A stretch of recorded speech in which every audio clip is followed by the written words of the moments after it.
কলকাতা কিংবা দক্ষিণবঙ্গের কাছে নতুন সমুদ্র সৈকত কেউ কেউ জানলেও সবাই হয়তো জানেন না। একদিনে গিয়ে কিভাবে ফিরে আসা যায় কিংবা থাকার হোটেল কি কি আছে ইত্যাদি নানা প্রশ্নের উত্তর নিয়েই এই ভিডিও। স্কিপ না করে পুরোটা দেখুন, আশা করি হতাশ হবেন না। আমি তীর্যক আর এই আমার সঙ্গে মিঠু, টিমে দুজন আছে, একজন মিসিং, দিমিত্র আসেনি। অক্টোবরে কিছুটা আগেই ডিনার সেরে সোদপুর থেকে ট্রেনে উঠে পড়ি। শিয়ালদহে নেমে এপিসি রোডের দিকে বাস না পেয়ে ট্যাক্সি নিতে হয়। 150 টাকা ভাড়া দিয়ে এসপ্ল্যানেড দূরপাল্লার বাস স্ট্যান্ডে পৌঁছতে হয়। সরকারি বাস দাঁড়ানোর জায়গায় আমাদের WBTC বা ওয়েস্ট বেঙ্গল ট্রান্সপোর্ট কর্পোরেশনের বাস পাই।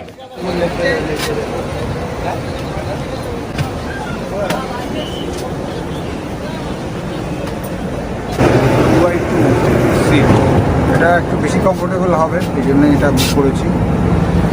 এই লাগেজ রাখা যাওয়াগুলো উপরেই আছে, জল রাখা জায়গাগুলো ঠিকঠাকই আছে। অন্য সময় ফিতেগুলো ছেঁড়া থাকে সরকারি অন্য বাসগুলোতে। এসিগুলো মানে এদিকে ঘোরালে আমার দিকে ঘুরে গেল, যদি ঠান্ডা ঠান্ডা বেশি লাগে সেক্ষেত্রে ওদিকে ঘুরিয়ে দিলে ব্যাপারটা মিনিমাইজ হয়ে যাবে। আমরা রেড বাস থেকে বুক করেছি বলে 370 টাকা, এমনি ডাইরেক্ট এখান থেকে কাটা যায় কিছুটা কম হবে হয়তো। অনলাইনে রেড বাসে একটা সার্ভিস চার্জ নেয় ওরা। তো আমরা আবার চলেছি সেই আদি অকৃত্রিম ট্রিপ দীঘার। তো এবার একটু অন্যভাবে নাইট সার্ভিস বাসে। আজকে তো শনিবার, আর কালকে রোববারটা ওখানে ঘুরে টুরে তারপর আবার রাত্রে বাসে উঠে পড়ি।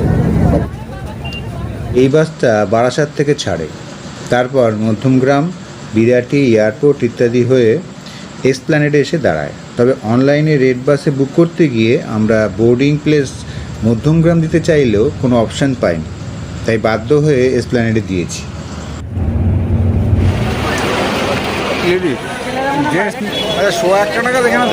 কোলাঘাট না, তার কিছুটা আগে নৌপলা নামে একটা জায়গায় বাস দাঁড়ালো। ওখানে লেডিস টয়লেট আছে কিন্তু জেন্টস টয়লেট নেই, এটা একটা অদ্ভুত ব্যাপার। পেছনের বাসটাই, যে পেছনের। তো আমাদের নামিয়ে দিল ওল্ড দীঘাতেই। এখানে 4টে বাজেনি, 4টে বাজে 10, এখানে নামিয়ে দিল। এই যে বাস স্ট্যান্ড, এখানে এই অবস্থা। হ্যাঁ, হাওয়া দিচ্ছে, এবার বোঝা যাচ্ছে যে সমুদ্রের দিকে যাচ্ছি, এটা বোঝা যাচ্ছে। সমুদ্রের আওয়াজ পাওয়া যাচ্ছে, ডাব, চা সবই আছে। এই যে ভোরবেলা তো অন্যরকম লাগে। ভোরবেলা মানে কি রাত। এই যে বাঁশুড়িয়া মিঠু পাশে নিয়ে এসেছি। লিকার হবে, শুধু লিকার, লেবু ছাড়া।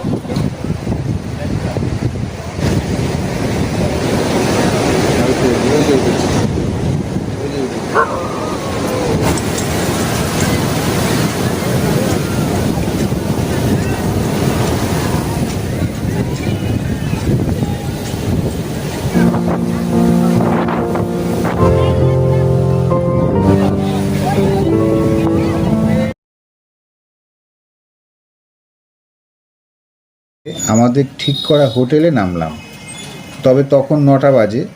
আগের দিনের গেস্টটা রুম ছাড়েনি, তাই লাগেজ রেখে আবার বেরিয়ে পড়লাম ব্যারিস্টার কলোনি বিচের দিকে। রোদে কাহিল হয়ে বিচের কাছেই একটা দোকানে লস্যির শরণাপন্ন হলাম। ডুবে গেছে জোয়ারে। হ্যাঁ, ব্যারিস্টার কলোনি বিচ, যেটা কয়েকজন লোক 2-4জন আছে চেষ্টা করছে স্নান করা, কিন্তু করার বিচ এখানে করা যাবে না। হাঁটা হলে এখানে স্নানটা করা যেত। এই যে এখানেও বিচ তো দেখা যাচ্ছে না, বিচ তো মানে ডুবেই গেছে জলে জোয়ারের জন্য। কংক্রিটের স্ট্রাকচার করা রয়েছে পুরো জুড়ে, অনেকটা জুড়ে। আগে যেটা ওল্ড দীঘাতে ছিল সেটা এখানে করা রয়েছে। এবং ওখানে বসে টসে একটু গাটা ভেজানো, একটু ওই এখানটা ছাউনি ফাউনি দেওয়া, চেয়ার টেয়ারও পাতা রয়েছে, গিয়ে বসা যেতে পারে। চেয়ার মনে হয় টাকা দিয়ে নিতে হবে পার ঘন্টায়। আমরা ওই দিকটা থেকে এলাম, ওই ঝাউবনটা যাবো আমরা। বিচের কাছেই ক্যাকটাস ও ঝাউবন, বেশ কিছুটা সময় কাটিয়ে ফিরতে হলো। এই রোদের মধ্যে যেতেই হোটেলগুলো একটু দেখিয়ে দিই। যে আমার বাঁ দিকে হচ্ছে সি হক, দেখা যাচ্ছে না নামটা, এই যে এইটা হচ্ছে সি হক। আর এই উল্টো দিকে এখান দিকটা হচ্ছে সি গার্ল। এগুলো একটু প্রিমিয়াম হোটেল আর কি, একটু কস্টলি হবে। বাজেট হোটেল বলতে সামনে যেগুলো পড়ছে ওই, আর এই হাতের কাছে পড়লো এই একটা হোটেল কৃষি ভিলা গেস্ট হাউস, এটা চেষ্টা করছি দেখাবার এখান থেকে আচ্ছা হয়ে যাচ্ছে। এটা একটা আছে শ্রীকৃষ্ণ গেস্ট হাউস, ফোন নাম্বারটা তোমরা নিয়ে নিতে পারো, এই পাশে ফোন নাম্বার, এগুলো বাজেট হোটেলের মধ্যেই পড়বে। দুপুর 1টারও বেশি বেজে গেল লাঞ্চ করতে। পাঞ্জাবি ধাবা নামে এই হোটেলটায় কাতলা থালি নিলাম 130 টাকা করে। ছিল ভাত, বাঁধাকপির তরকারি, ডাল, আলু পটলের তরকারি, পাঁপড় আর সঙ্গে কাতলা মাছের ঝোল। রান্নার মান বেশ ভালো ছিল। আর শেষ পাতে মিষ্টি দই, যদিও পাতে না ভাঁড়ে খেলাম।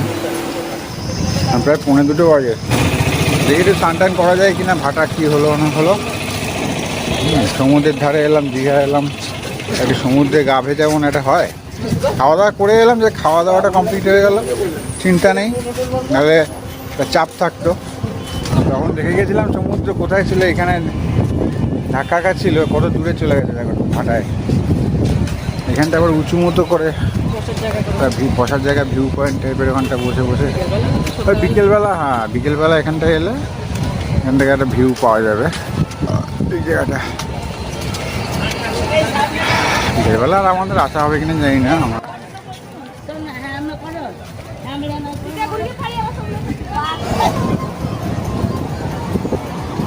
আমার জুতো খুলে চলে এসেছি চটি, ওই ডাবের ডাব, তারপরে মাছ ভাজা, মাছ ভাজা ওসবের দোকান ওখানে রেখে এসেছি, ফিরে ওই ডাবটা খেয়ে নেবো আর কি। চটির জন্য রাখতে হয় না, কিন্তু ডাবটা খেয়ে নিতে হবে।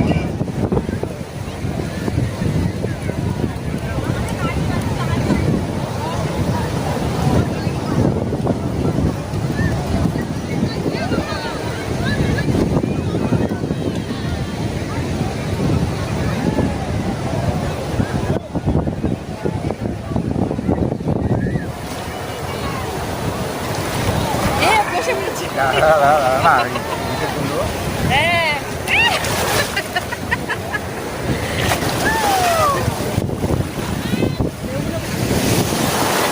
এই আর না, এগুলো ওই দিক থেকে একটু সরে গিয়ে এখন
রেখেছিলাম, এখানে মাছটা ভাজা হয়।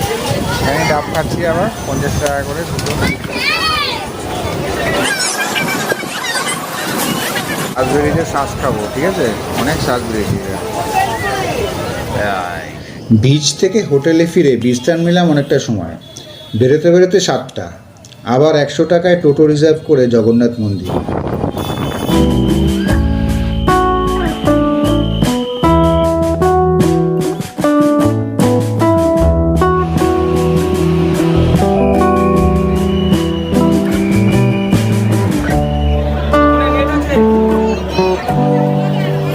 মন্দির থেকে বেরোবার আগে প্রসাদ পেয়েছিলাম প্যাড়া। পুরীতে খাজা দেওয়া হয়, এখানে প্যাড়া।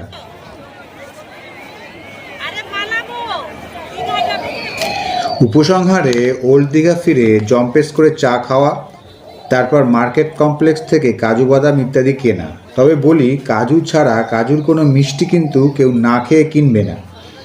আমরা ঠকেছি, তাই সাবধান করে দিলাম। এরপর সি বিচের ভিড়ে হারিয়ে গিয়ে কিছুটা সময় কাটানো।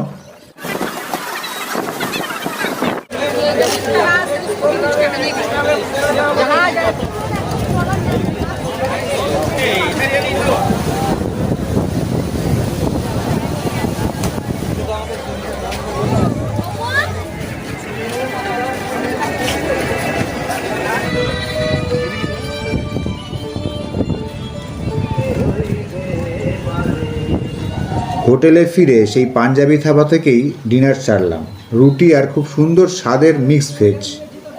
শেষে একটা গুরুত্বপূর্ণ কথা, অঙ্কিতা পরিবহনের বাস বুক করি রেড বাস অ্যাপ থেকে। দীঘা থেকে এসপ্ল্যানেড ভাড়া পড়েছিল 441 টাকা করে।